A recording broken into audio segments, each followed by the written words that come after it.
छाक लीला का मतलब क्या है? ठाकुर जी जब वन भोज करने के लिए जाते हैं वन में, अपने अपने घरों से सब ब्रजवासी निकल के आते हैं अपनी अपनी बछिया गैयाओं को लेकर के, और सब नंद भवन पर प्रतीक्षा करते हैं कि लाला आ रहा होगा।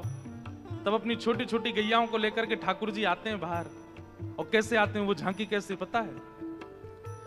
घुटने से ऊपर ऊपर तक ठाकुर जी धोती पहनते हैं, कमर में सुंदर काली कमली बांधते हैं, उसमें वंशी खोंच लेते हैं, एक गैया हाकवे की छड़ी ऐसे कंधे पर लटका लेते हैं, और उस छड़ी के अंतिम भाग में एक पोटली टंगी होती है, उसमें छाक, छाक माने भोजन, भोजन यशोदा मैया ने रखे हैं, कचू रोटी रखी, मक्खन रखे हैं, मिश्री रखी है, वो छाक लटका करके सब ब्रजवासी देखेंगे किसकी छाक बड़ी है। मतलब छड़ी पर टंगे भये जो अंतिम भाग में जो वस्त्र हैं वो कौन को बड़ो है, कभी मधुमंगल को बड़ो है, कभी श्रीदाम जा को बड़ो हो, सब कहें लाला आज तो या की छाक ज्यादा बड़ी लग रही है, यही की पामेंगे सब लोग। लेकिन ठाकुर जी की जो छाक है वो सबसे छोटी होती है। क्यों? क्योंकि ठाकुर जी अपने भवन में नहीं पाते, ठाकुर जी सबके भवन का पाते हैं, सबका पाते हैं। गौ चारण करने के लिए जब जाते हैं तो गैया तो चरती रहती हैं, और वहां सब ब्रजवासी गोप ग्वाल घेर करके बैठ जाते हैं। मध्य में ठाकुर जी, सुकाचार्य जी वर्णन करते हैं, विभ्रद वेणुम जठर पटयो शांग वेत्रे च कच्छे वामे पाणे मृषण कवलम तत्फलम लांगुलीषु तिष्ठन मध्य। चारों तरफ गोप ग्वाल बैठ जाते हैं और बीच में ठाकुर जी बैठते हैं और सबसे पूछते हैं भैया कहां कहां लेके आए हो, नेक नेक बताओ। एक लीला है कि यशोदा मैया ने आज लाला के काजे सुंदर दही भेजी, लेकिन जैसे ही कोई सामग्री ठाकुर जी के पास आती है, ठाकुर जी का भाव है कि पहले श्री जी को निवेदित करते हैं, किशोरी जी को निवेदित करेंगे, अच्छी सामग्री आवेगी फिर उसके बाद पाते हैं। तो आज जैसे ही वन में भोजन करने के लिए ठाकुर जी गए तो सबसे ज्यादा भूख लगती है ठाकुर जी के सखा मधुमंगल को।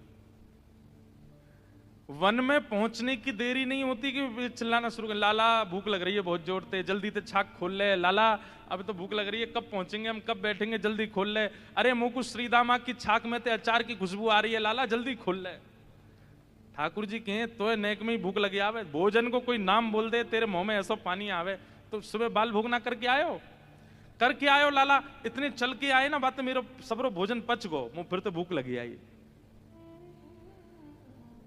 तो कई बार ऐसा होता है कि जब बच्चे स्कूल लंच बॉक्स लेके नहीं जाते हैं ना, भूल जाते हैं, या माता जी उठी नहीं सो के, हमारी माता जी तो उठती थी, वो कई बच्चे ऐसे हमारे मित्र आते थे वो लंच नहीं लेके आते थे, उनसे पूछते क्यों नहीं लेके आए, और मम्मी सो रही थी। मैं तो तुझे किसने तैयार किया? बोले कि पापा ने तैयार करके भेजा। अब पिताजी को रसोई बनानी आती नहीं, मैंने कहा अब तू भोजन कैसे करेगा?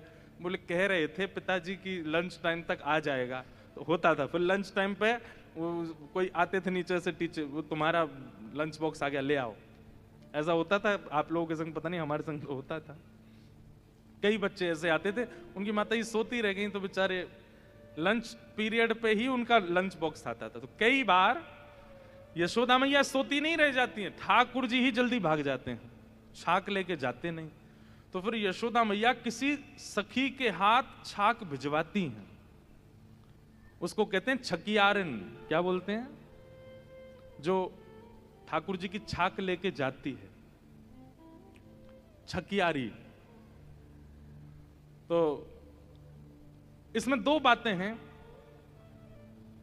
कि ठाकुर जी छाक लेकर के क्यों नहीं जाते। उसमें पहली बात तो ये है कि ठाकुर जी को यह लगती है ग्वाल बाल बेचारे द्वार पे इतनी देर से थाड़े हैं मेरे दर्शन के काजे, मैं विलंब ना करूं, जल्दी चलो जाऊं। तो ठाकुर जी जल्दी बाहर आ जाते हैं। और दूसरा भाव यह है कि ठाकुर जी जब छाक लेकर के नहीं जाते तो किसी गोपी को अवसर मिलता है छाक लेके वन में जाने का, और उसको ठाकुर जी के दर्शन का सौभाग्य मिल जाता है। पीछे वाले नेक नेक आगे खिसक आओ, हाँ थोड़े थोड़े आगे आ जाओ, पर बिना इधर उधर देख के आगे आओ, हमको देखते हुए आओ।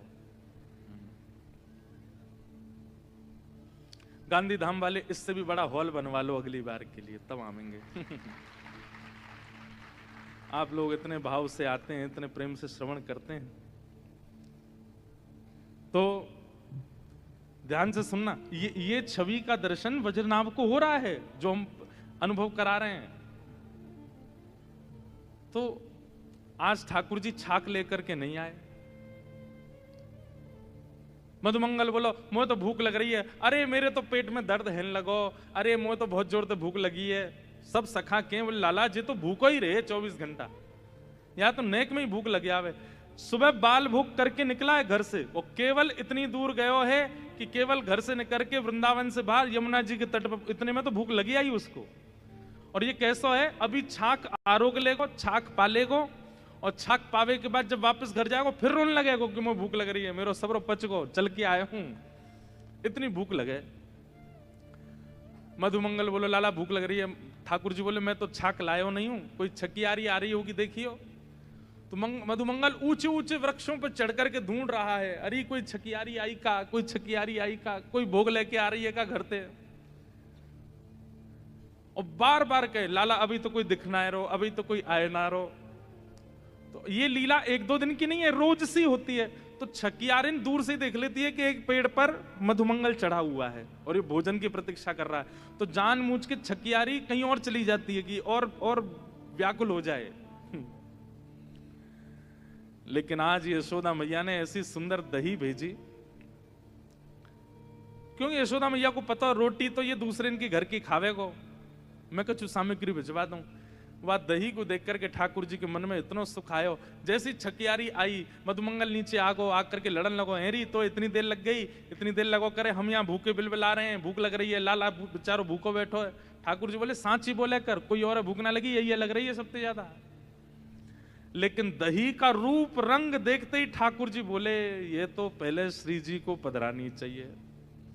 और तुरंत मधुमंगल के हाथ से ठाकुर जी ने दही ले ली। बोले सुनो बैठो यहीं पे। बोले लाला कावे हो? बोले तो पता है हमारे ब्रज में एक वृक्ष है। बोले तो वह वृक्ष के नीचे सामग्री धरवे थे, वृक्ष में थे अमृत बिंदु गिरे, वो अमृत बिंदु गिरते ही भोजन जो है का अमृत तुल्य हो जाए, वाकु पावे के बाद में युवावस्था बनी रहे। मधुमंगल बोला अच्छा लाला। फिर बोले नेक देर प्रतीक्षा कर, मैं यहाँ में अमृत बिंदु डलवा के लाऊं। अरे लाला हमारे तो प्राणी निकल जाएंगे, तू कहाँ जाएगा? ठाकुर जी बोले तू बैठो रहा मैं जा। बोले हम ले चल। बोले ना है एक ही व्यक्ति जा सके, ज्यादा जामे तो अमृत ना निकले। अच्छा ठीक है लाला चलो जा। ठाकुर जी लेकर के दही सीधे पहुंचते हैं गिरिराज जी, और गिरिराज जी में जाकर के श्री जी को पवाते हैं, श्री जी के संग छाक लीला करते हैं। ठाकुर जी कुंज और निकुंज दोनों में एक साथ लीला कर लेते हैं। जहां ग्वाल बाल है ये कुंज है, और जहां श्री जी है वो निकुंज है। भैया कोई चिल्ला करके मत बोलो, पीछे से कथा चल रही है ना, धीमे धीमे बोलो। सब लोग इधर देखो। श्री जी को जाके पवा दी। श्री जी ने खूब प्रेम से पाई, और जब श्री जी ने भोग लगाया ठाकुर जी बोले अब दे दो, अब लेके जाऊं या है। और जैसे ही आए वापस आकर के सब ग्वाल बाल मचल रहे हैं। बोले लाला भूख लग रही है, जल्दी बैठ जा आए के। ठाकुर जी बीच में बैठ गए, चारों तरफ ग्वाल बाल सबको प्रेम से पवा रहे हैं ठाकुर जी। तो हमारे अष्ट सखा गाते हैं आज दधी मीठो मदन गोपाल, ऐसो दही हम कबहू न चाखो, सुन गोकुल के नाथ। लाला सांची के रो, तू यहाँ बढ़िया वारो अमृत दलवा के लायो है, ऐसो मीठो तो हमें कभी मिलो ही नहीं है। क्यों? श्री जी का अधरामृत है। आज ठाकुर जी इतने प्रसन्न हो गए कि ये मधुर सामग्री लाकर के देने वाली वो छकियारिन कौन सी है, उसको ढूंढो, क्योंकि उसने श्री जी के अधर से हमारे छाक को पहुंचवा दिया। आज उसको इनाम मिलना चाहिए। तो ठाकुर जी जब लौट करके आए हैं तो उस छकियारिन को ढूंढ रहे हैं। यशोदा मैया से कह मैया आज तेने कौन सी गोपी भेजी छाक लेके? तो मैया बता रही है वो गोपी। तो ठाकुर जी उसके घर गए, और जैसे ही उसके घर गए हैं वज्रनाभ इस लीला का दर्शन कर रहे हैं।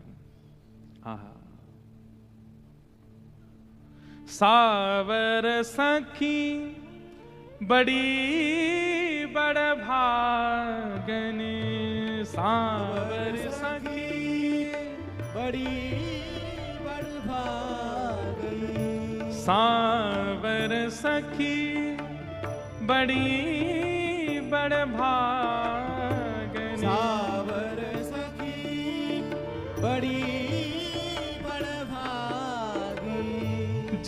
हरि कंठ लगायो, जिन हरि कंठ लगायो, जिन हरि कंठ लगायो, जिन हरि कंठ लगायो, हे द्वारे मेरे वंशी कौन बजावे, द्वारे मेरे वंशी कौन बजाई, द्वारे मेरे वंशी कौन बजावे, द्वारे मेरे वंशी कौन बजाई। चल री सखी चल दर्शन करिए, चल री सखी चल दर्शन करिए, जो नंद बाबा की धेनु चरावे, जो नंद बाबा की धेनु चरावे, वंशी कौन बजावे, द्वारे मेरे वंशी कौन बजावे, हाँ द्वारे मेरे वंशी कौन बजावे, द्वारे मेरे वंशी कौन बजावे। ठाकुर जी आज वन में गए, छाक लीला करके वापस आए और वापस आकर के एक सांवल सखी, एक सांवली सखी जो छाक लेकर के गई थी, उससे ठाकुर जी घर जाकर के हृदय लगा रहे हैं। और ये दर्शन किसको हो रहा है? वज्रनाभ